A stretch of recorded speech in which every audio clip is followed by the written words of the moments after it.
Princess Viktoria of Prussia was born into privilege, yet spent her life navigating heartbreak, political pressure, and impossible choices. Behind the tiaras and palaces was a woman quietly battling for love and for herself.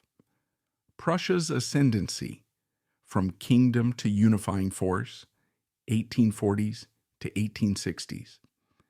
During the mid-19th century, Europe stood as a vast and intricate chessboard dominated by monarchs, emperors, and emerging nation-states, each vying for dominance in a landscape marked by rapid transformation. This period followed the Napoleonic Wars' aftermath, with the Congress of Vienna in 1815 attempting to restore stability through a balance of power, yet underlying tensions persisted. Nationalism surged across the continent, fueling movements for unification in places like Italy and Germany, while liberal revolutions in 1848, known as the Spring of Nations, erupted in France, Austria, Hungary, and the German states, demanding constitutional reforms, greater freedoms, and an end to absolute rule.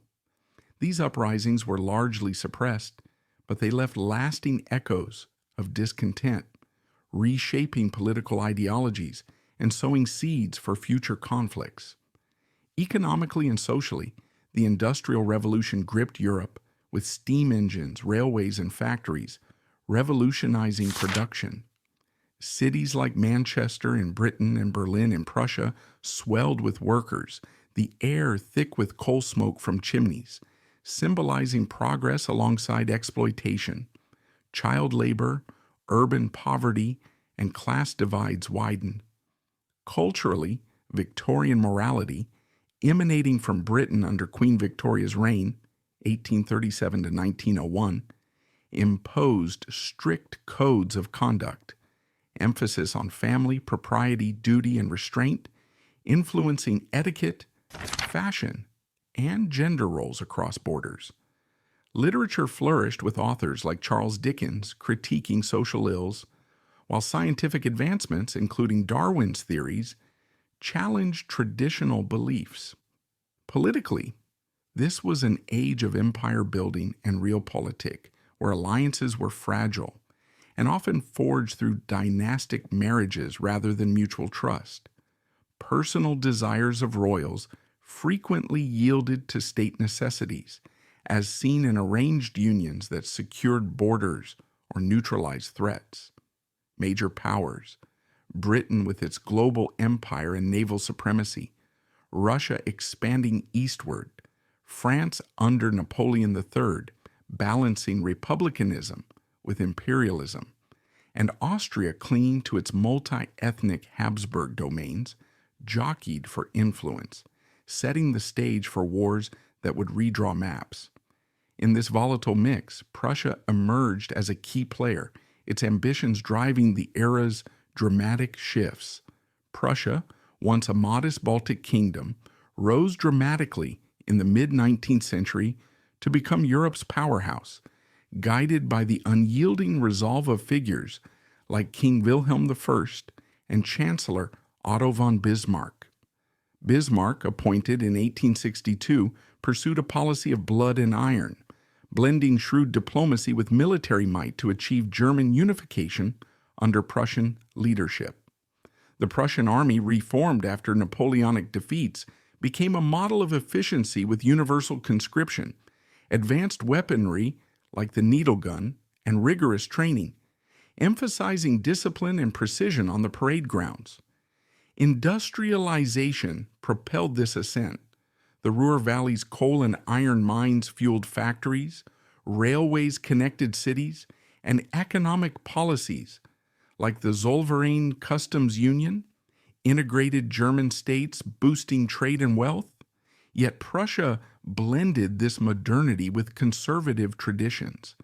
Militarism permeated society, with officers holding elite status, and the Junkers, nobility dominating land and politics.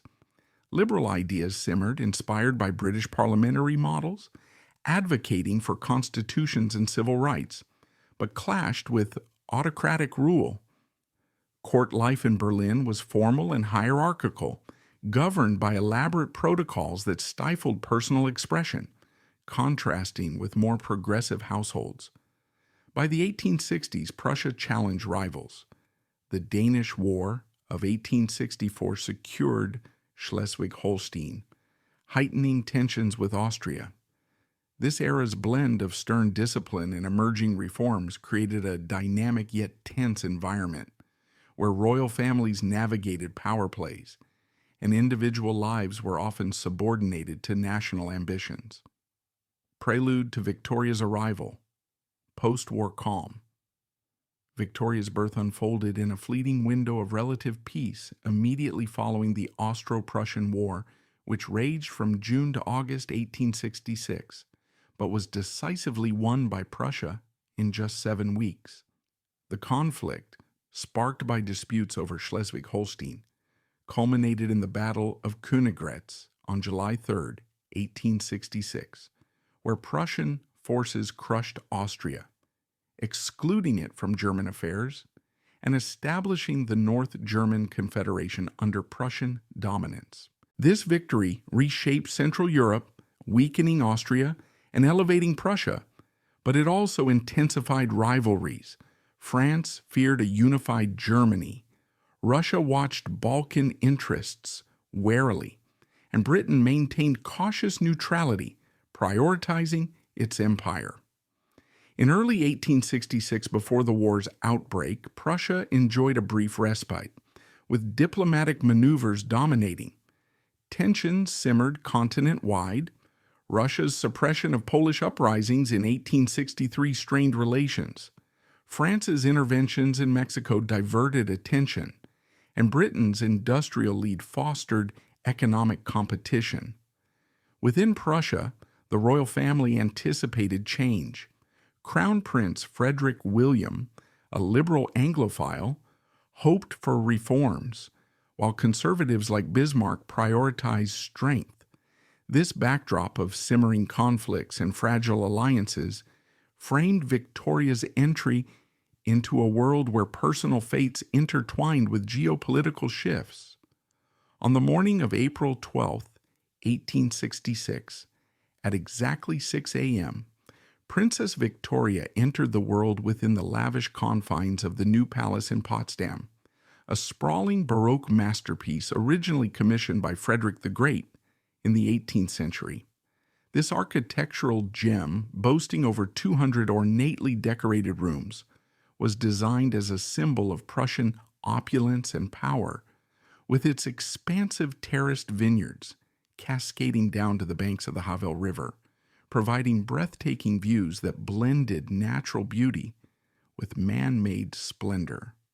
The palace's marble halls, adorned with intricate gilded ceilings, housed vast collections of fine art, exquisite porcelain, and historical artifacts, creating an environment of refined elegance that served as the backdrop for royal life. Situated just a short distance from Berlin, the new palace was not merely a residence but a statement of Prussian grandeur, where the Hohenzollern dynasty conducted much of its private and ceremonial affairs away from the bustling capital. Victoria was born as the second daughter and the fifth child overall in the family of Crown Prince Frederick William, who would later briefly reign as Emperor Frederick III, and his consort Victoria, known as the Princess Royal of Great Britain. Her arrival marked another milestone in a lineage that already included older siblings. Wilhelm, born 1859, future Kaiser Wilhelm II, Charlotte, born 1860, Henry, born 1862, and Sigismund, born 1864, who tragically died young.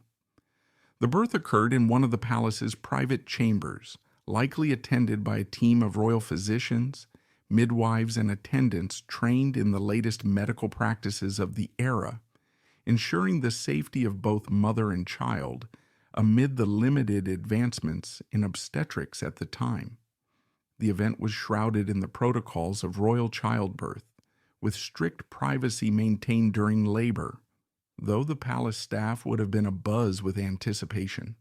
Her parents, Crown Prince Frederick and Princess Victoria, the eldest daughter of Queen Victoria of England, were not only a royal couple but also symbols of an ambition to bring the spirit of the British Enlightenment into the heart of the Prussian militaristic empire.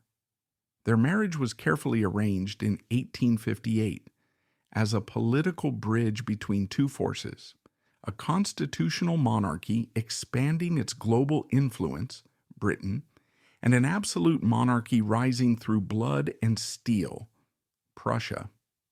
From these expectations, Victoria, the child of two opposing civilizations, was placed in a position not only as a princess, but as a symbol of a political hope. Her full name, Friederike Amalia Wilhelmina Victoria, reflected the union itself. Friederike points quickly to Prussian ancestry. Amalia and Wilhelmina are echoes of old duchesses, and Victoria, named after her mother and grandmother, is a clear nod to her English roots. From her solemn christening in the royal chapel, where flickering candlelight reflected the gilded domes, Victoria was positioned as a key part of the long-running royal story between Britain and Germany. Victoria's formal welcome into the royal fold came on May 24, 1866, with her baptism in the new palace's chapel, a lavish ceremony attended by royalty from across Europe, including representatives from Britain, Russia, and Austria. Godparents likely included high-ranking relatives, such as her grandmother Queen Victoria in absentia, and Prussian nobles, underscoring diplomatic ties. The rite followed Lutheran traditions, with the infant adorned in a christening gown of fine lace, possibly imported from England, and sprinkled with water from a silver font. Her earliest days brimmed with privileges befitting her station. Swaddled in silk gowns embroidered with gold thread, entertained by silver rattles and jeweled toys, and tended by a retinue of nannies and wet nurses selected for their impeccable backgrounds. The palace nurseries, warmed by coal fires and lit by crystal chandeliers, provided a cocoon of luxury, yet her parents aimed for a more grounded upbringing, influenced by British ideals of moral education over ostentation. Tragedy shadowed Victoria's infancy mere weeks after her birth. On June 18, 1866, her older brother, Prince Sigismund, just 2 years old, succumbed to meningitis, a swift and devastating illness that struck without warning. The family was plunged into grief. Her mother, Crown Princess Victoria, was profoundly shattered, writing in her journal of the unbearable pain and vowing to shield her remaining children. This loss, occurring amid preparations for the Austro-Prussian War, compounded the household sorrow, with the crown princess retreating into mourning while managing her duties. In response, Victoria resolved to raise her younger children, Victoria, Sophie, and later Margaret, more intimately, rejecting the distant Prussian tutoring system for a hands-on approach. She personally oversaw their care, creating a tight-knit unit that fostered deep bonds. This event forged unbreakable ties among the siblings, with Victoria developing especially close relationships with sister Sophie, future Queen of Greece, and Margaret, Landgravine of Hesse. Their mother became an unwavering anchor, instilling values of empathy, resilience, and intellectual curiosity to counter life's fragility. Victoria's childhood unfolded as a harmonious blend of royal privilege and unconventional freedoms, starkly contrasting the rigid regimens endured by her older siblings, Wilhelm, future Kaiser Wilhelm II, Charlotte, and Henry. From toddlerhood, English nannies dominated the nursery, teaching manners, hygiene, and basic skills through games and stories. English became her first fluent language, spoken at home alongside German, with lessons in French, starting early to prepare for diplomatic life. Her mother, drawing from Prince Albert's progressive blueprint, emphasized holistic education, arithmetic and geography by age 6, history through tales of ancient empires, and languages including Latin and Greek for older years. Unusual for a princess, Victoria learned practical pursuits, weekly dance lessons in the palace ballroom to cultivate grace and poise, gardening in Potsdam's plots to teach patience and nature's cycles, planting flowers and vegetables under supervision, and even introductory cooking in the vast kitchens, where she observed servants preparing feasts, learning about herbs, spices, and meal planning, though her status limited hands-on involvement to simple tasks like stirring batter. Frequent trips to Britain, often by steamship across the North Sea, were cherished escapes. Visits to Windsor Castle or Balmoral involved romps in the parks, picnics on Scottish moors, and audiences with Queen Victoria, who shared anecdotes of her youth and imparted lessons on duty. These journeys reinforced British customs, afternoon teas with cucumber sandwiches, reading sessions from Walter Scott's novels, and a focus on moral character over pomp. While Victoria's early years were steeped in privilege, her upbringing diverged notably from that of her elder siblings.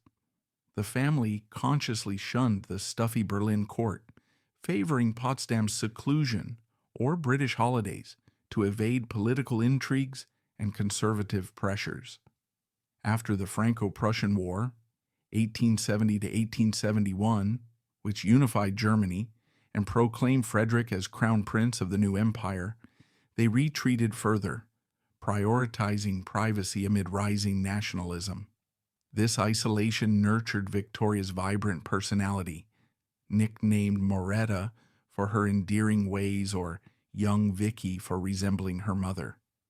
Energetic and passionate, she immersed herself in activities, learning multiple languages with zeal, playing tag or hide-and-seek in palace corridors, exploring nearby forests on nature walks, and mastering outdoor games like croquet. Queen Victoria's gift of a Shetland pony became her treasured companion. She'd gallop through the grounds, wind in her hair, laughing freely as she honed riding skills, sometimes racing siblings in impromptu competitions. Yet, beneath this idyllic surface, shadows loomed. Court politics whispered of Bismarck's dominance. Family expectations of future marriages grew, and the liberal-conservative divide in her parents' circle hinted at conflicts ahead. As Victoria neared her teenage years by 1881, royal duties encroached, etiquette lessons intensified, social debuts approached, reminding her that her life, though privileged, belonged partly to the crown. This period shaped a young woman of enthusiasm and depth, poised for the heartaches and rebellions that would define her later path. Initial meeting and the stirring of emotions, 1881. At 15, Victoria's world shifted when Prince Alexander of Battenberg visited the Prussian court. This encounter was initially framed as a diplomatic and social obligation, designed to introduce Victoria to figures from allied or neutral realms, aligning with the royal tradition of fostering connections through personal interactions. However, beneath the veneer of protocol, the meeting ignited subtle sparks of curiosity and intrigue in Victoria's young heart. Sandro, with his worldly experiences as the reigning Prince of Bulgaria, arrived bearing an aura of exotic allure that contrasted sharply with the familiar structured environment of Potsdam and Berlin. His presence infused the court with a fresh energy as he shared captivating stories of distant lands, political intrigues, and personal adventures that Victoria had only read about in books or heard in passing conversations. Emotionally, this initial visit marked the beginning of Victoria's transition from the innocent affections of childhood to the more complex stirrings of romantic interest. She felt an immediate pull towards Sandro's charisma, which evoked a sense of excitement and novelty in her otherwise sheltered existence.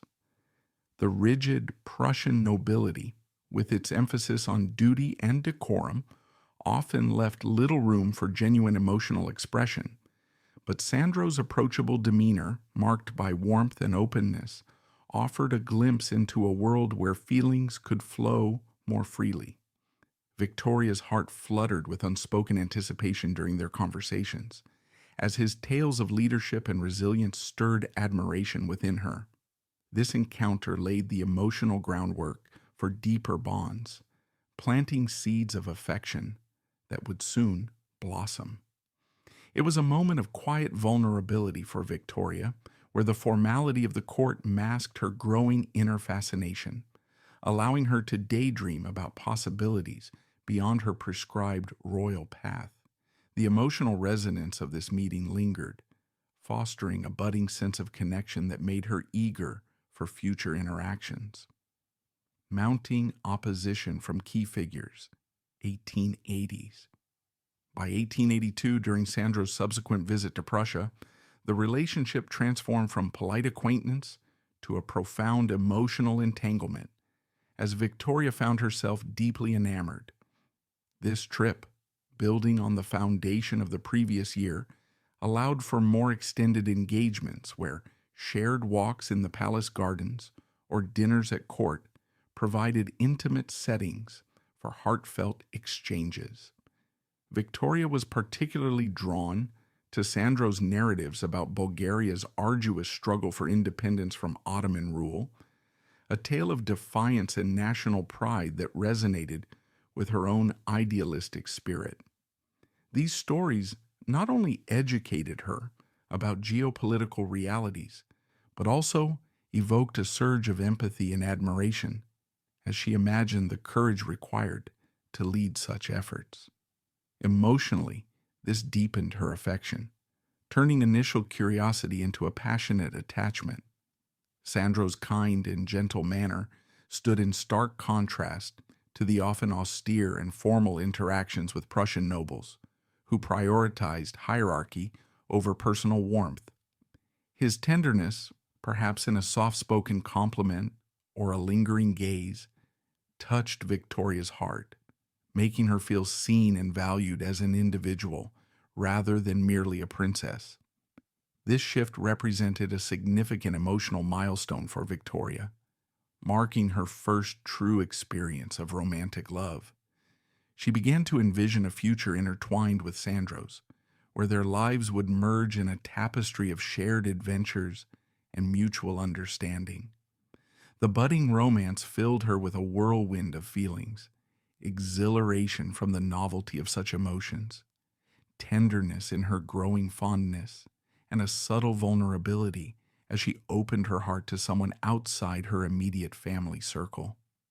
In private moments, Victoria likely reflected on these sensations with a mix of joy and trepidation, her youthful idealism fueling dreams of a partnership that transcended political boundaries. This period was emotionally intoxicating as the affection evolved organically, strengthening her resolve and infusing her daily life with a newfound vibrancy. The contrast between Sandro's approachable nature and the court's rigidity amplified her feelings, making the romance feel like a personal rebellion, a safe space where her emotions could flourish unchecked. As their meetings turned into memories, Victoria began pouring her heart into letters, vivid, yearning pages that soon became her sanctuary.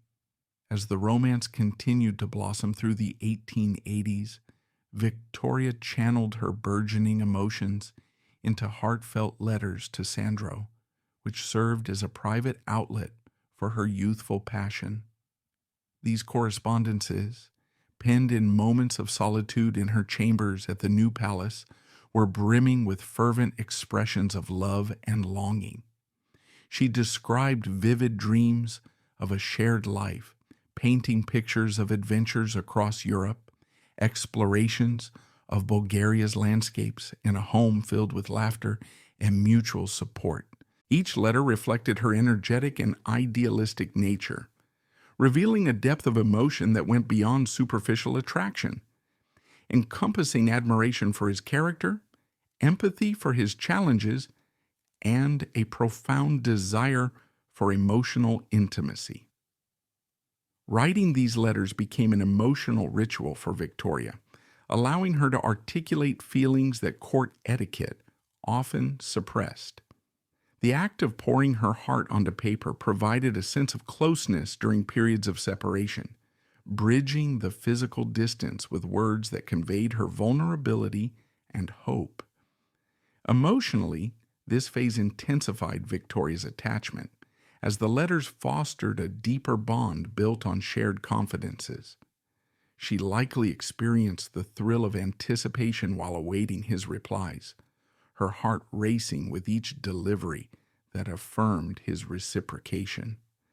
These exchanges nurtured her sense of security in the relationship, transforming fleeting encounters into a sustained emotional connection.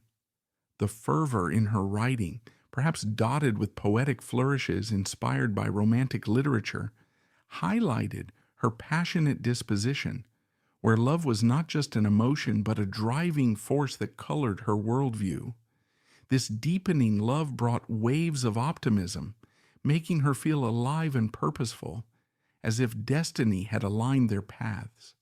Yet, intertwined with the joy was a subtle undercurrent of emotional fragility, as the intensity of her feelings exposed her to the potential pain of uncertainty, foreshadowing the challenges ahead. Throughout the 1880s, Victoria's parents, Crown Prince Frederick and Crown Princess Viktoria, provided unwavering endorsement, which bolstered her emotional well-being during the courtship's early stages. They perceived the match as a genuine union rooted in true love, one that harmonized with their progressive and liberal outlooks. Crown Princess Victoria, drawing from her own romantic marriage and British upbringing, championed the idea of emotional fulfillment in partnerships, viewing Sandro as a suitable companion who could offer Victoria the affection she deserved. Frederick, with his appreciation for balanced diplomacy, saw the alliance as a way to strengthen international ties subtly, without the upheaval of more controversial unions. His support was particularly meaningful as it reflected his desire for his daughter's happiness amid his own aspirations for a reformed Germany. This parental approval infused Victoria with a profound sense of security and optimism, alleviating any nascent doubts about the romance's viability.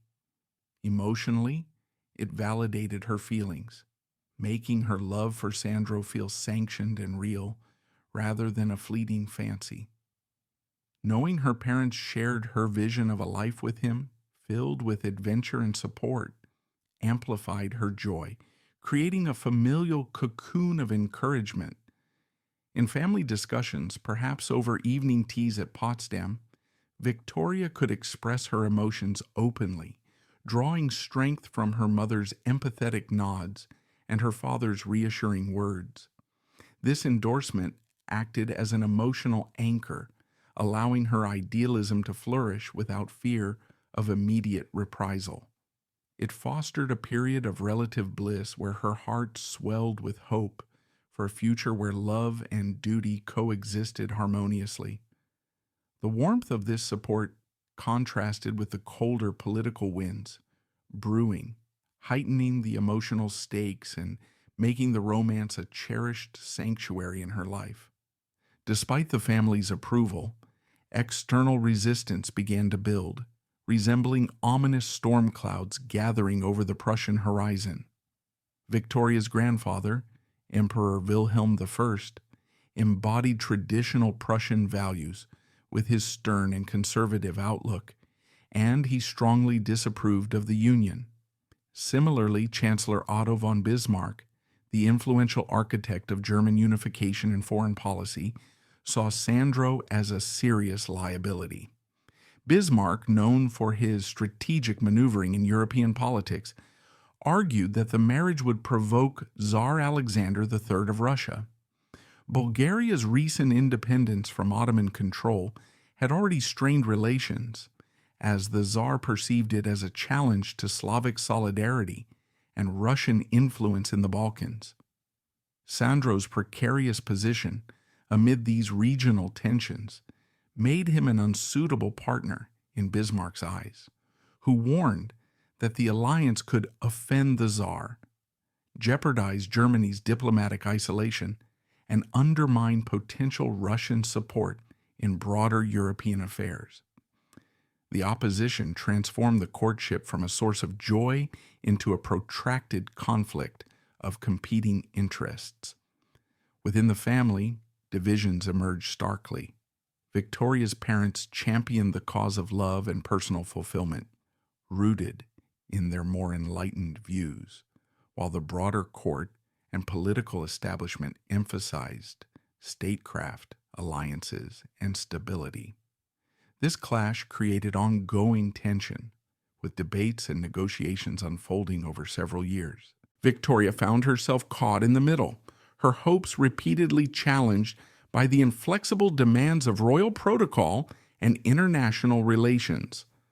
The situation highlighted the constraints on royal individuals, where personal desires often yielded to geopolitical necessities. Death of Emperor Wilhelm I, 1888. On March 9, 1888, Emperor Wilhelm I, Victoria's grandfather, passed away at the age of 90 after a reign that had lasted nearly 27 years, from 1861 until his death. His rule was characterized by staunchly conservative policies, including the unification of Germany under Prussian leadership through the wars of the 1860s and 1870s, and a close alliance with Chancellor Otto von Bismarck, who shaped much of the empire's domestic and foreign agenda. Wilhelm I's death occurred in the Berlin Palace, following a brief illness exacerbated by his advanced age, and it was marked by national mourning rituals, including the tolling of bells across Berlin and the lowering of flags on public buildings. The emperor's passing represented the end of an era dominated by traditional Prussian values, militarism, and resistance to liberal reforms, which had often clashed with the more progressive inclinations of his son, Crown Prince Frederick. For Victoria, this event ignited a brief but intense spark of hope regarding her long-standing romance with Prince Alexander of Battenberg, Sandro. With her grandfather's opposition removed, Wilhelm Scheich had viewed the match as politically unwise due to potential conflicts with Russia. The path seemed clearer for her personal happiness. The family gathered in somber yet anticipatory discussions, as telegrams of condolence flooded in from European courts, including from Queen Victoria in Britain, who expressed both grief for her ally and subtle optimism for the incoming reign. Immediately following Wilhelm I's death, Victoria's father, Crown Prince Frederick, ascended to the throne as Emperor Frederick III on March 9, 1888. The proclamation was made swiftly in Berlin, with Frederick assuming the imperial title amid a hastily arranged ceremony at the palace, attended by key officials, military leaders, and family members. Frederick, at 56 years old, had long been an advocate for progressive ideals, deeply influenced by his marriage to Crown Princess Victoria and his admiration for the British constitutional monarchy system, which emphasized parliamentary governance, civil liberties, and a more humane approach to leadership. He envisioned a Germany that moved away from autocratic rule toward greater empathy, education, and international cooperation, drawing from the enlightened principles of his father-in-law, Prince Albert. In the context of Victoria's situation, Frederick was particularly eager to sanction her marriage to Sandro. He saw the union not merely as a personal matter, but as a symbolic step toward fulfilling his daughter's emotional well-being, while aligning with his broader vision for a modernized, compassionate empire. Plans to formalize the engagement were set in motion almost immediately, including preliminary discussions with court advisors and the drafting of official announcements. For Victoria, this ascension offered a glimmer of resolution after years of uncertainty and opposition, rekindling her optimism and providing a temporary emotional uplift amid the family's grief. She likely participated in private family meetings where Frederick outlined his intentions, fostering a sense of familial unity and shared hope for change. Official dissolution of the engagement, 1888. Frederick III's reign began with ambitious, albeit limited, attempts at reform, but it was overshadowed from the outset by his severe health decline. Spanning only 99 days from March 9th to June 15th, 1888, his time on the throne was tragically curtailed by advanced throat cancer, diagnosed the previous year and poorly managed due to conflicting medical opinions. Upon ascension, Frederick was already in a weakened state, having undergone surgeries that left him with significant physical limitations, including the inability to speak audibly. A silver tracheotomy tube was inserted into his throat to aid breathing and minimal communication, reducing his voice to a faint whisper that required close proximity for others to hear. Despite these constraints, Frederick pushed forward with progressive gestures, such as dismissing conservative ministers and signaling intentions for press freedom and labor rights, though many plans remained unfulfilled due to his illness. Victoria, deeply attached to her father, witnessed these efforts firsthand during court sessions and family interactions, where his determination shone through despite his frailty. The emperor's progressive stance extended to personal matters as he continued advocating for Victoria's marriage, viewing it as part of his legacy of empathy and family-oriented governance. This period was emotionally charged for Victoria, blending admiration for her father's resilience with growing anxiety over his deteriorating condition, as palace physicians provided increasingly grim updates. As Frederick's cancer progressed rapidly through April and May 1888, his physical limitations became more pronounced, confining him largely to his bedchambers in the new palace at Potsdam.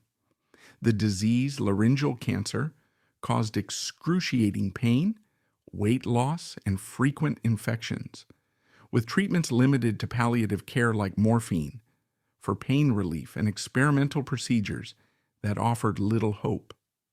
Communication was restricted to handwritten notes, scrawled on paper with a trembling hand, through which he expressed his unfulfilled dreams, reforming Germany into a constitutional state inspired by Britain, promoting education and welfare, and ensuring his children's happiness, including Victoria's union with Sandro. Victoria attended numerous bedside vigils during this time, often alongside her mother and siblings, spending hours in the dimly lit room filled with the scent of medicinal ointments and the sound of labored breathing. These moments were poignant and heart-wrenching, as Frederick's notes conveyed paternal love and regret, apologies for his inability to act decisively on her behalf, and encouragement to hold on to hope. Despite his unwavering determination to override the entrenched political opposition led by Bismarck, his weakening body prevented any substantive actions, such as issuing decrees or confronting advisors. For Victoria, this phase evoked helpless anguish as she watched opportunities for her engagement slip away, compounding her emotional turmoil with grief over her father's suffering and the frustration of unachieved reforms. On June 15, 1888, Emperor Frederick III succumbed to his illness at the new palace in Potsdam, ending his 99-day reign in a quiet, somber atmosphere, far removed from the grandeur of his ascension. The death was attributed directly to complications from throat cancer, including pneumonia and exhaustion, and it occurred in the presence of his immediate family, including Victoria and her mother. Funeral arrangements followed swiftly, with a state ceremony in Berlin featuring military processions, black-draped carriages, and eulogies highlighting his unfulfilled potential as a liberal reformer. The event drew international attention, with condolences from Queen Victoria emphasizing the personal loss to the family. Frederick's passing not only marked the close of a brief era of hope for progressive change, but also shifted the imperial dynamics dramatically. For Victoria, the death intensified her sorrow, as it extinguished the last familial barrier protecting her romance, leaving her vulnerable to the incoming conservative forces. Immediately after Frederick III's death, Victoria's older brother, the 29-year-old Crown Prince Wilhelm, ascended to the throne as Emperor Wilhelm II on June 15, 1888.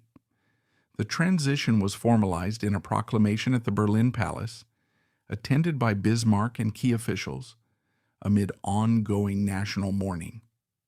Wilhelm II, influenced heavily by Bismarck's conservative doctrines and an iron fist approach to governance, emphasizing militarism, nationalism, and authoritarian control, quickly asserted his authority. His worldview prioritized Germany's strategic interests, including maintaining alliances with Russia and Austria-Hungary, over personal or familial considerations. This shift had immediate implications for Victoria, as Wilhelm II, swayed by Bismarck's arguments about diplomatic risks, intervened almost at once to terminate her engagement to Sandro.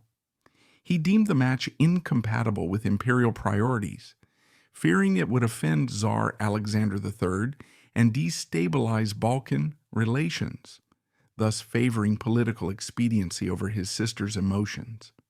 In the weeks following Wilhelm II's ascension, the engagement was officially dissolved through imperial decree, communicated via court channels to all involved parties. Sandro, residing in Bulgaria, received the news with profound heartbreak, but accepted it with stoic resignation, recognizing the insurmountable political barriers. He returned all of Victoria's letters, gifts, and personal mementos, items like handwritten poems, pressed flowers from shared walks, and small tokens of affection, accompanied by a touching farewell note expressing his enduring love and sorrow at the forced separation. This gesture formalized the severance of their connection, symbolizing the abrupt closure of a chapter that had defined Victoria's youth. For Victoria, the dissolution represented a crushing blow, as the man who had captured her heart vanished from her life, leaving behind only memories and unresolved longing. From late 1888 into 1889, Victoria, at 22 years old, grappled with devastating heartbreak that caused her world to collapse inwardly. The loss plunged her into deep despair, manifesting in withdrawn behavior, tearful nights, and a pervasive sense of emptiness. Compounded by societal pressures within royal circles, where an unmarried woman in her early 20s risked being stigmatized as an old maid, a label that implied diminished social value, limited prospects, and potential isolation. This period forced her to confront the harsh intersection of personal grief and duty. Victoria's emotional turmoil included self-doubt about her future, intensified by the royal expectation that women's worth was tied to marriage and alliances. This phase of mourning and adjustment highlighted the inexorable demands of her position, where individual loss was subordinated to dynastic imperatives, shaping her resilience amid profound sorrow. Meeting Prince Adolf and proposal, 1890. In the immediate wake of her shattered engagement to Sandro in 1889, Victoria, at the age of 22, confronted intense emotional distress that exposed her underlying vulnerabilities. She became consumed by the dread of remaining unmarried, a condition viewed in royal society as a profound failure that could diminish a woman's status and future prospects. This fear led her to withdraw inwardly, fixating on her physical appearance and sense of self-worth as a means to regain some semblance of control. She adopted extreme dieting habits, severely restricting her food intake to achieve and maintain an unnaturally slender figure, often pushing herself to the point of starvation. Complementing this, she engaged in exhaustive exercise routines, which further drained her energy and health. Historians today interpret these behaviors as probable symptoms of anorexia nervosa, intertwined with clinical depression, serving as a muted expression of rebellion against the rigid constraints of her royal existence that had stripped her of personal autonomy and choice. Her mother, the Dowager Empress Victoria, voiced significant worry in her private letters, describing Victoria's craze to be thin as a destructive pattern that was severely impacting her well-being. This obsession resulted in physical consequences, including episodes of weakness and fainting that caused alarm among family members and prompted closer monitoring of her condition. Exile from court and move to Schloss Friedrichshof, 1889. Compounding her personal anguish, Victoria faced exclusion from the Berlin court due to her brother Wilhelm II's escalating authoritarian tendencies and his deep-seated animosity toward their mother's British-influenced liberal ideas. This familial and political rift led to her relocation, alongside her mother, now the Dowager Empress, and her sister Margaret, to Schloss Friedrichshof. Situated in the scenic Taunus Hills, this castle had been constructed as a peaceful retreat, featuring English-style furnishings, inviting libraries stocked with books, and expansive gardens reminiscent of those at Windsor Castle. While it offered a haven from court intrigues, the setting could not entirely mend Victoria's emotional scars. The relative isolation intensified her feelings of grief and disconnection. With her days often spent in solitary contemplation or strolling the grounds, her previously exuberant vitality noticeably subdued and replaced by a quieter, more introspective demeanor. To support Victoria's healing process, her mother arranged for her to travel to Britain, where the familiar environment of Queen Victoria's court provided a comforting refuge among relatives and established routines. Windsor Castle, with its historic towers, expansive halls, and surrounding parks, served as a temporary sanctuary, allowing her to reconnect with her grandmother and other family members in a setting that evoked fond childhood memories. These visits offered moments of solace through shared conversations, walks in the grounds, and participation in court activities, helping to alleviate some of her immediate sorrow. However, even in this supportive atmosphere, the societal imperative to secure a new husband resurfaced with pressing intensity, shifting the focus from pure recovery to renewed matchmaking efforts. Search for new suitors and rejections, 1890. With assistance from Queen Victoria, the Duchess of Edinburgh, and Princess Marie of Baden, the Dowager Empress actively pursued potential husbands for Victoria, transforming family events and gatherings into discreet opportunities for introductions and evaluations. A series of prospects were considered, each bringing its own challenges and disappointments that further eroded Victoria's confidence. Prince Karl of Sweden, for instance, rejected her outright, a dismissal that plunged her deeper into self-doubt and intensified her struggles with eating and body image. Grand Duke Alexander Mikhailovich of Russia emerged as a candidate, but the proposal was hampered by lingering geopolitical frictions, reminiscent of the earlier Sandro controversy, making it untenable. Other names such as Grand Duke Peter Nikolaevich and Ernst, the hereditary prince of Hohenlohe-Langenburg, were suggested but ultimately did not progress due to various incompatibilities. Even Crown Prince Carlos of Portugal was put forward by Chancellor Bismarck as a strategic option.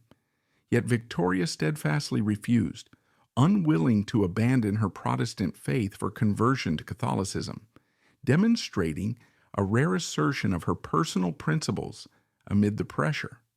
An unconventional suggestion came from Queen Victoria herself.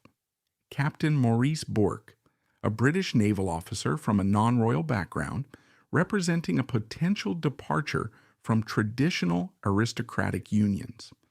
This idea aimed to liberate Victoria from the confines of royal expectations, but it was undermined by damaging rumors circulated by her sister Charlotte.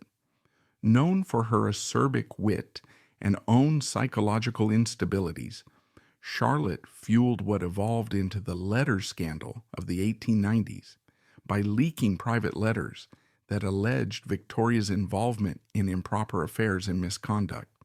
These accusations, probably amplified by long-standing sibling jealousies and rivalries, spread through European royal circles, sullying Victoria's reputation and heightening her sense of alienation. Overwhelmed by the relentless judgment and repeated setbacks, Victoria reached a point of exhaustion, publicly stating her indifference to marriage altogether, though this declaration masked her ongoing internal conflict during this era of deep personal adversity. Meeting Prince Adolf and proposal, June 1890. In June 1890, during a visit to her cousin Princess Marie of Wied, Victoria encountered Prince Adolf of Schaumburg-Lippe, a reserved and responsible individual from a small German principality recognized for his reliable character and service in the military. Their meeting unfolded in a social setting that allowed for natural interaction, and Adolf proposed marriage on June 11th, just days after their introduction. Victoria accepted the proposal, publicly describing it in later accounts as an instance of love at first sight, emphasizing the immediate connection she felt. However, in a confidential admission to her mother, she revealed a more pragmatic motivation. The acceptance stemmed from a fear of lifelong spinsterhood, where she worried she might wither on the vine without securing a partner, highlighting the desperation that influenced her decision. Family reactions varied. Her mother and Queen Victoria appreciated Adolf's steady temperament and kindness, viewing him as a source of stability, though they detected Victoria's subtle dissatisfaction beneath the surface. Wilhelm II, motivated by a desire to resolve his sister's marital status and distance her from potential court entanglements, enthusiastically supported and accelerated the arrangement. The couple's wedding occurred on November 19, 1890, at Berlin's historic Alte Schloss, organized as an opulent event tempered by the lingering court mourning for Victoria's father, Emperor Frederick III. Victoria's attire included a gown of cream satin intricately embroidered with silver threads, complemented by a flowing veil of fine tulle, secured by a sparkling diamond tiara, symbolizing her royal heritage.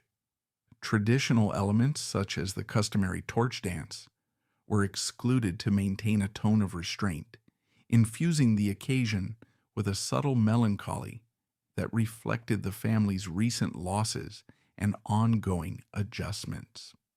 Following the wedding, Victoria and Adolf embarked on an extensive honeymoon journey across Europe and the Mediterranean, traveling by train and ship to enchanting destinations. Highlights included the scenic Amalfi Coast in Italy, with its dramatic cliffs and azure waters, and a stop in Greece to visit her sister Sophie, who had become queen there. The trip featured explorations of ancient ruins, intimate dinners under starlit skies, and moments of leisure that fostered initial marital bonding. However, this period was marred by an early misfortune. Victoria suffered a miscarriage, their only known pregnancy, which ended in quiet grief and left the couple without children, amplifying her feelings of incompleteness and emotional void.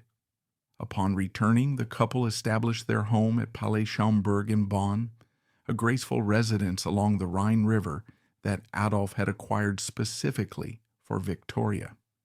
The property boasted well-tended gardens and lavish interiors, offering views of the flowing river and surrounding landscapes. Victoria immersed herself in personalizing the space, adorning rooms with selected artworks, antique pieces of furniture, and vibrant flowers cultivated from her own garden beds, striving to create an environment that aligned with her aesthetic preferences and provided a sense of belonging. Despite these efforts, Adolf's commitments to military service in different regiments frequently required his absence, leaving Victoria to endure extended periods of solitude that bred ennui and revived her earlier battles with depression and disordered eating.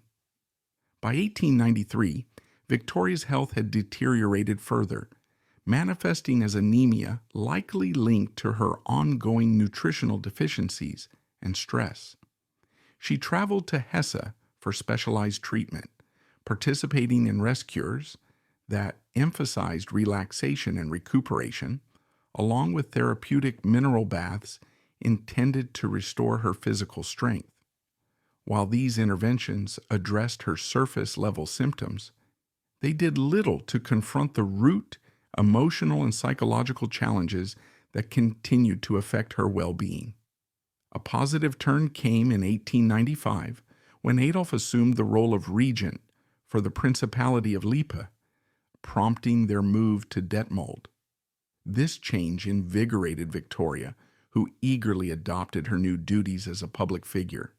She organized and hosted charitable functions, such as fundraisers for local causes, patronized artistic endeavors, including support for regional theaters and musicians, and interacted directly with the community through visits and initiatives.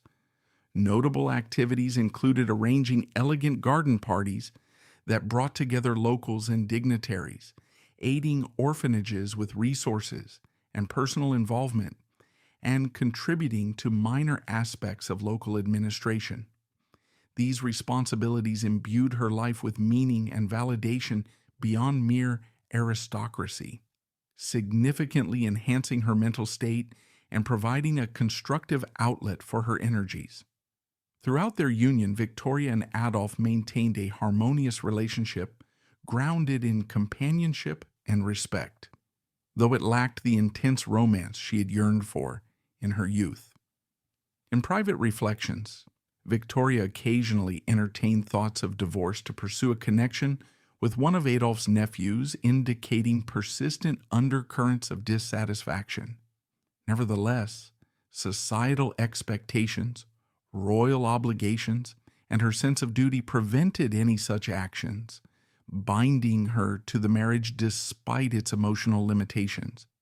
The outbreak of World War I in 1914 introduced additional pressures as the conflict's turmoil affected their lives and exacerbated Adolf's declining health.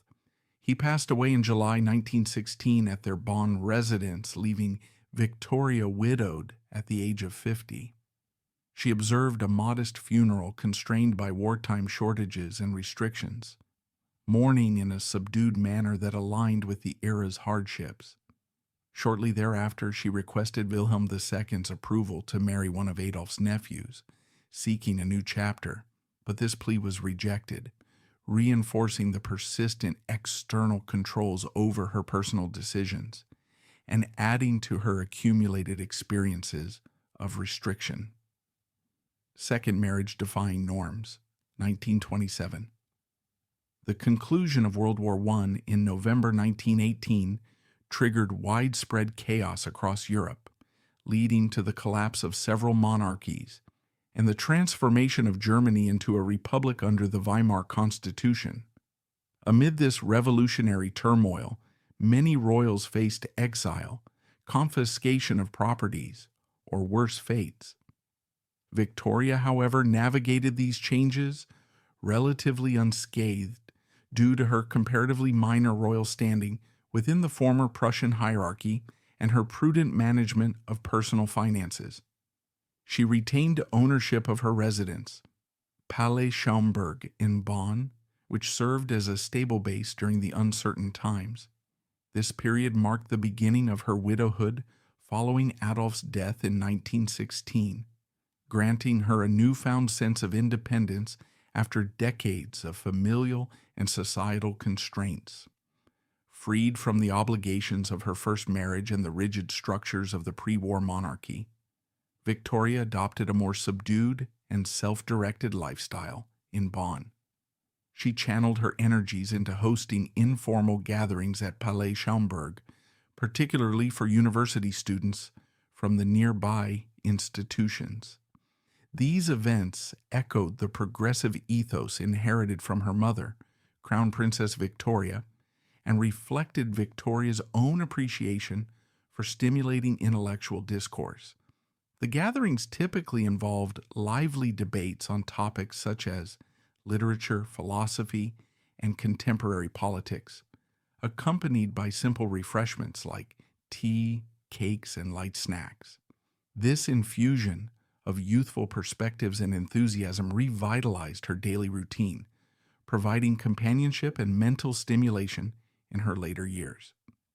In 1927, during one of her student-hosted parties at Palais Schaumburg, Victoria encountered Alexander Anatolovich Zubkov, a 27-year-old Russian emigre who had escaped the Bolshevik Revolution and subsequent civil war in Russia.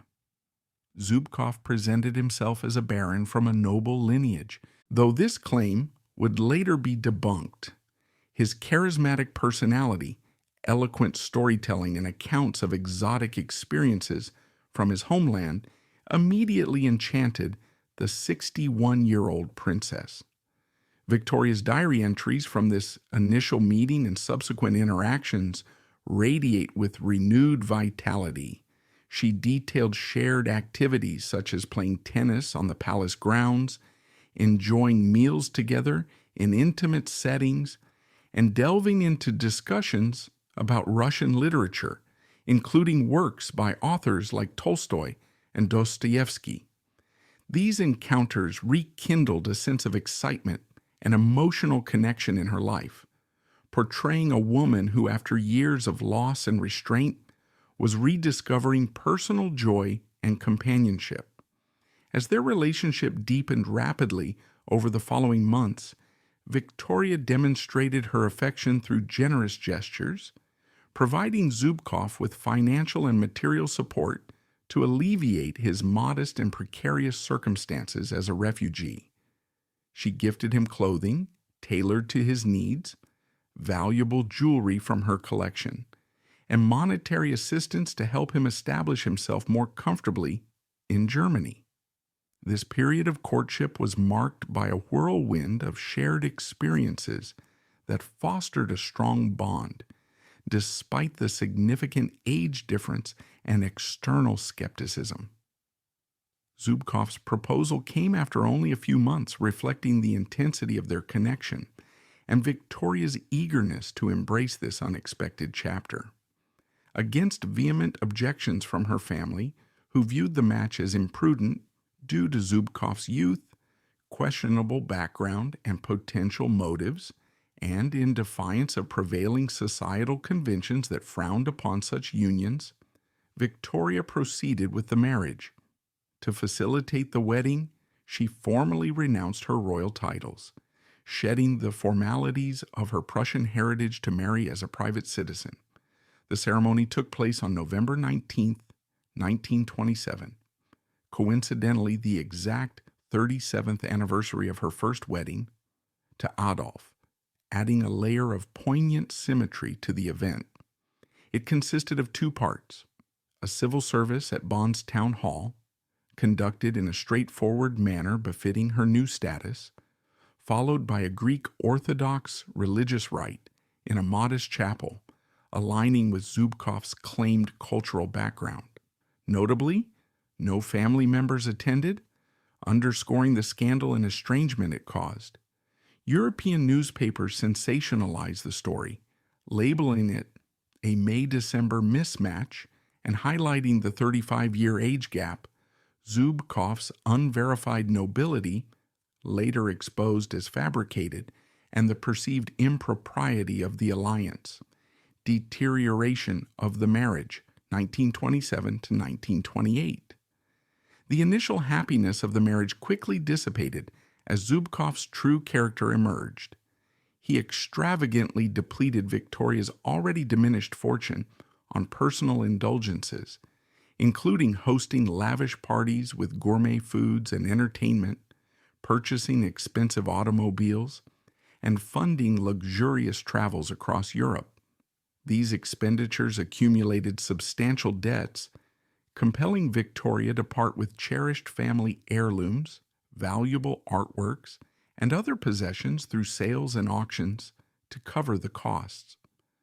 Compounding the financial strain, Zubkov engaged in public behaviors that damaged their reputation and relationship, extramarital affairs that became fodder for gossip, involvement in barroom altercations leading to legal troubles, and other scandals that attracted negative media attention.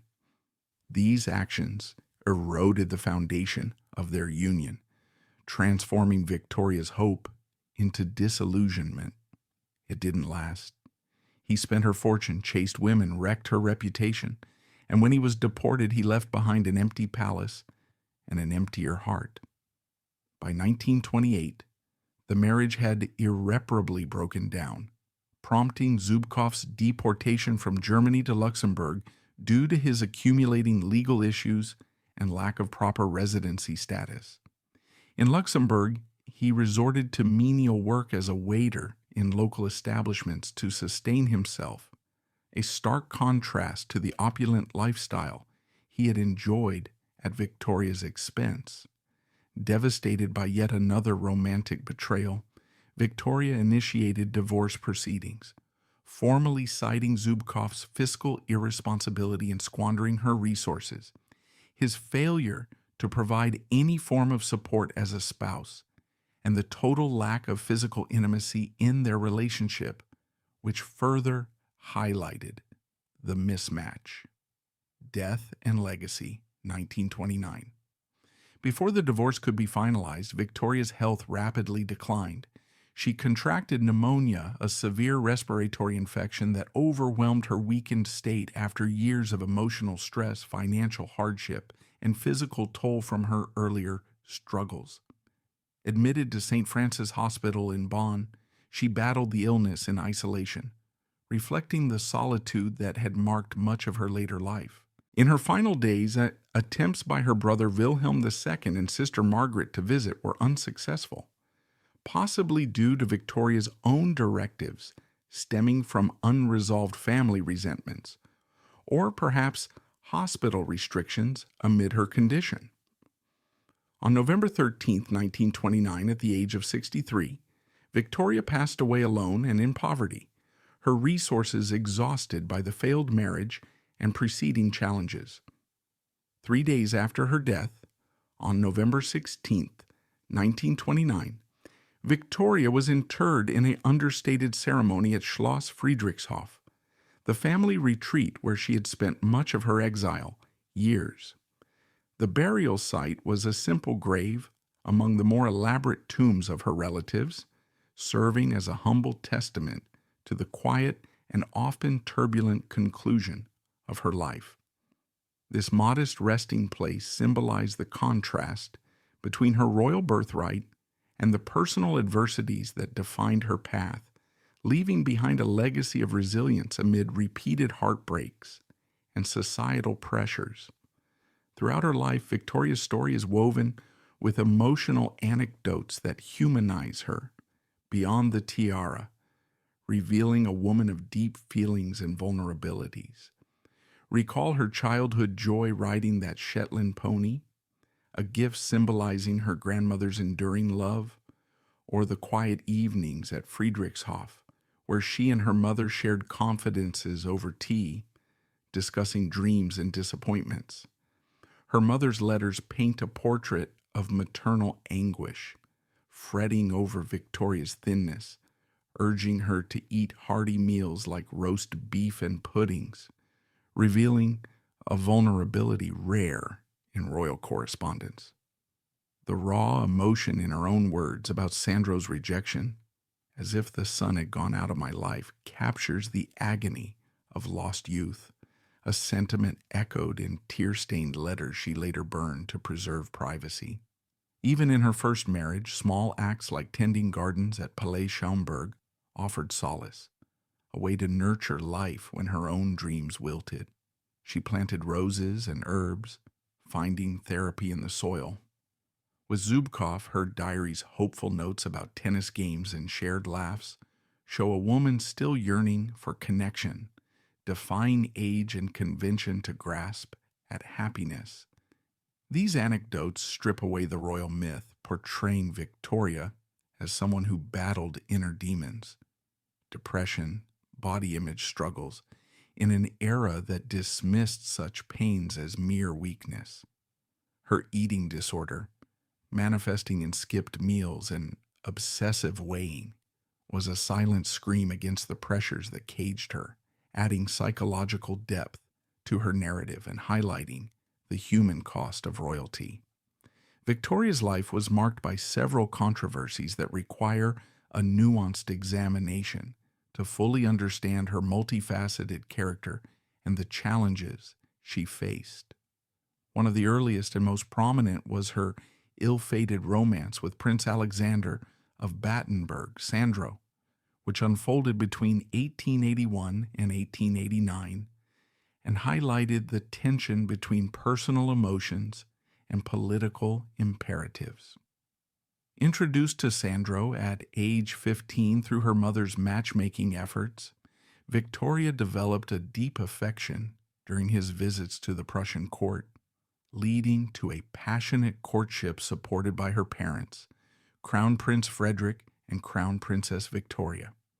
They endorsed the match as a genuine union of love that aligned with their liberal ideals, envisioning it as a way to foster positive international ties without major disruptions. However, this relationship became a flashpoint when opposed by key figures like her grandfather, Emperor Wilhelm I, and Chancellor Otto von Bismarck.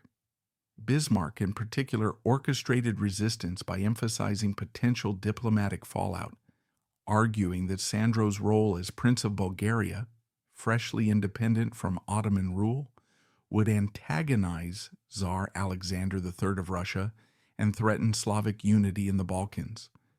This opposition turned the romance into a prolonged conflict, dividing the family.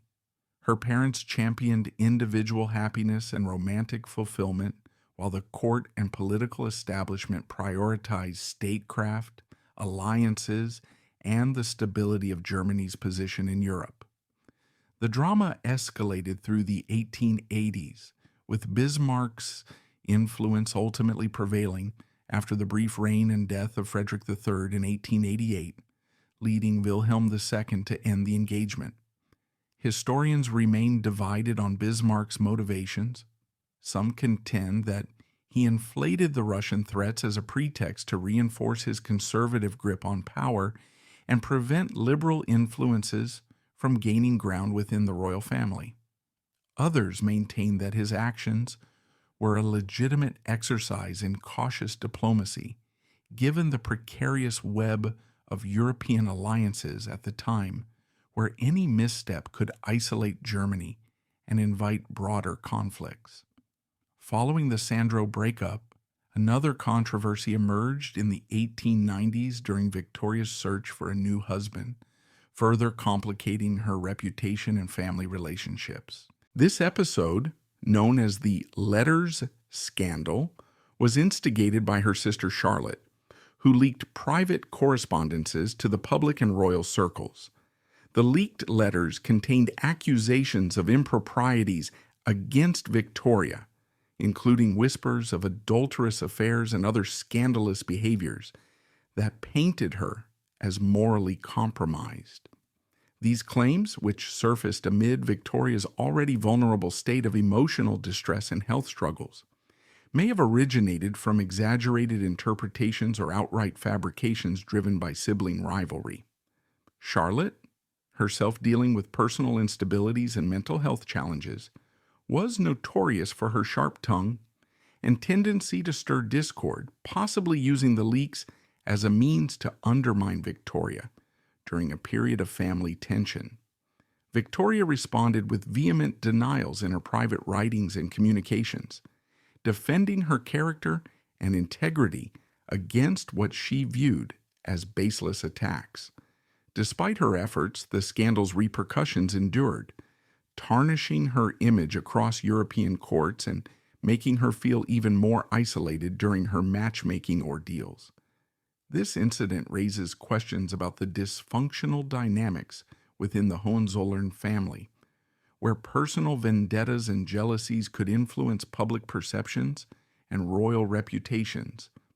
Historians debate the extent to which Charlotte's actions were motivated by genuine belief in the allegations or by deeper psychological issues, highlighting how internal family conflicts could exacerbate the already oppressive environment for royal women, turning private matters into public spectacles that affected marriage prospects and social standing.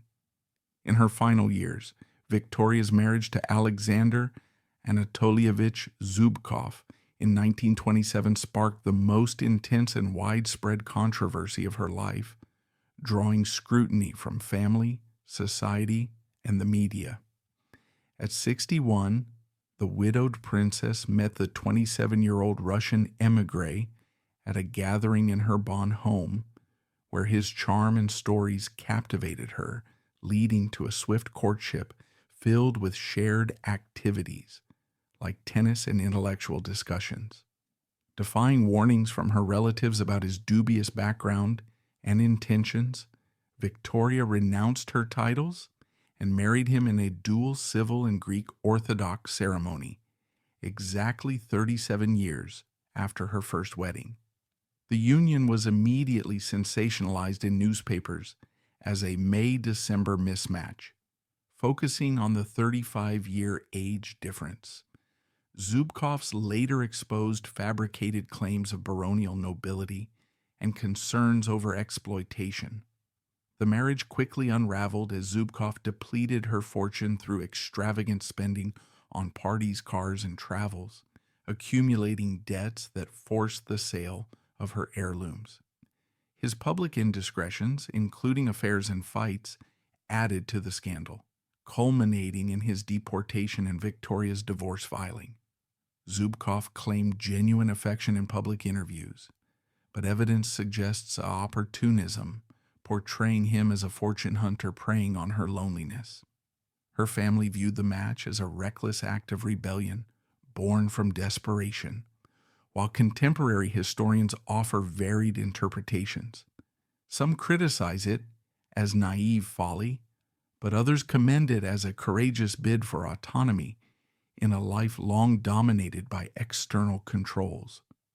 This controversy encapsulates the moral ambiguities of her choices, blending elements of manipulation with Victoria's defiant pursuit of happiness, and it underscores the societal judgments faced by aging women seeking love outside norms.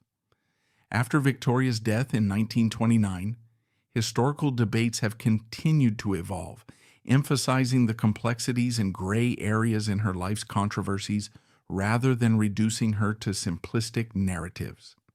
These discussions portray her not as an idealized royal figure, but as a flawed individual grappling with ethical dilemmas in a restrictive era. The Sandro affair, for instance, prompts ongoing analysis of whether personal fulfillment in royal marriages should ever supersede political strategy, with Bismarck's role scrutinized for potential overreach.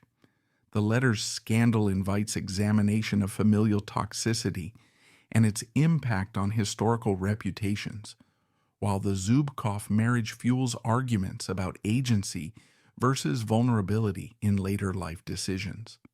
Collectively, These debates highlight Victoria's humanity, encouraging a balanced view that acknowledges her mistakes alongside her resilience in navigating the intersecting forces of love, duty, and power. The events of Victoria's life had lasting political repercussions that extended well beyond her personal sphere, influencing international relations and foreshadowing larger conflicts. The dissolution of her engagement to Sandro in 1889, driven by fears of offending Russia, contributed subtly to strains in Anglo-German ties, as the Hohenzollern family's internal divisions reflected and amplified national rifts. Her mother's British heritage and the liberal leanings clashing with Prussian conservatism mirrored the growing ideological divides in Europe, which would culminate in World War I. This failed match, though minor in isolation, exemplified how personal royal decisions could ripple into diplomatic tensions, underscoring the interconnectedness of family dynamics and state affairs in the late 19th century. Culturally, Victoria's position as a granddaughter of Queen Victoria, often called the Grandmother of Europe, placed her within a vast web of royal intermarriages that linked continents and thrones. Yet her personal unhappiness and struggles revealed the fractures in this seemingly glamorous network, humanizing the era's monarchs and shifting historical focus from grand political events to individual narratives. Her life story contributes to discussions on gender roles within monarchies, illustrating how women were frequently compelled to subordinate their desires to dynastic and political priorities, often at great personal cost. This perspective enriches our understanding of the human elements behind historical figures, portraying royalty not as distant icons, but as people contending with universal emotions like love, loss, and longing. Victoria's documented battles with depression and anorexia nervosa offer a compelling insight into mental health issues that were largely ignored or stigmatized in her time, long before psychological understanding advanced. These afflictions, manifesting through her obsessive dieting, emotional withdrawal, and periods of despair following heartbreaks, highlight the hidden toll of royal life and encourage modern empathy for those facing similar challenges. Her memoirs, published in 1929 shortly before her death, captured her unfiltered voice, detailing her joys, sorrows, and reflections with authenticity. These writings have inspired subsequent biographies that prioritize personal stories over mere chronology, fostering a more empathetic approach to royal history and emphasizing the importance of emotional resilience in the face of adversity. In today's context, Victoria's experiences impart valuable lessons on the pursuit of personal autonomy, the dangers of repressing emotions, and the bravery required to seek fulfillment at any age. Her defiance in marrying Zubkov, despite its tragic outcome, symbolizes a rejection of lifelong suppression, while her overall journey warns against the perils of authoritarian control in families and societies. These insights explain why figures like Victoria persist in popular culture. They reflect our own quests for love, purpose, and meaning amidst uncertainty, creating a bridge between historical events and contemporary human experiences that promotes understanding and compassion across generations. In the end, Victoria's journey was one of unfulfilled promise, a vibrant girl dimmed by duty, a woman who chased love across forbidden lines, only to find solitude in her final days. Her pains teach us empathy for the hidden battles others fight, while her fleeting joys affirm life's fragile beauty and the importance of cherishing connections. As we close this chapter on her story, let's remember her not as a scandalous footnote in history, but as a soul who dared to feel deeply in a world that demanded emotional restraint. Her legacy lingers as a quiet reminder of our shared humanity, urging us to live with greater compassion and authenticity. Thank you for joining me in exploring her world. May her tale inspire thoughtful reflection long after the echoes fade.